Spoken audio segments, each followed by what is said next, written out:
बालमित्रांनो, मी सांगत आहे पऱ्यांच्या कथा. सुंदरी आणि प्राणी.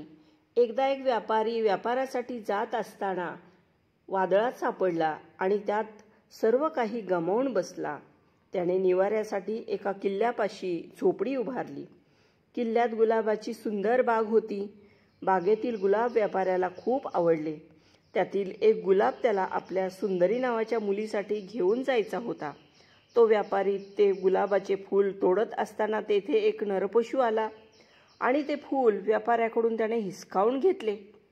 हे फूल माझ्या मुलीसाठी न्यायचे आहे, असे व्यापारी म्हणाला. तो प्राणी म्हणाला, तुला जर जिवंत राहायचे असेल तर तुझ्या मुलीला किल्ल्यात पाठवून दे. व्यापारी घरी आला. त्याने मुलीला सर्व हकीकत सांगितली. सुंदरी म्हणाली की मी जाते, मला काही होणार नाही. सुंदरी किल्ल्यात गेली. थोड्याच दिवसात ती आणि तो प्राणी चांगले मित्रमैत्रीण बनले. एकदा सुंदरी तिच्या घरी गेली आणि परत आली. तिने पाहिले तर तो प्राणी तिथे मरून पडलेला आहे. त्याला पाहून सुंदरी खूप रडायला लागली. ती म्हणाली, मी तुझ्यावर खूप प्रेम करते.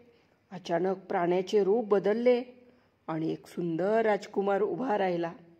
राजकुमार व सुंदरीने लग्न केले आणि आनंदाने राहू लागले.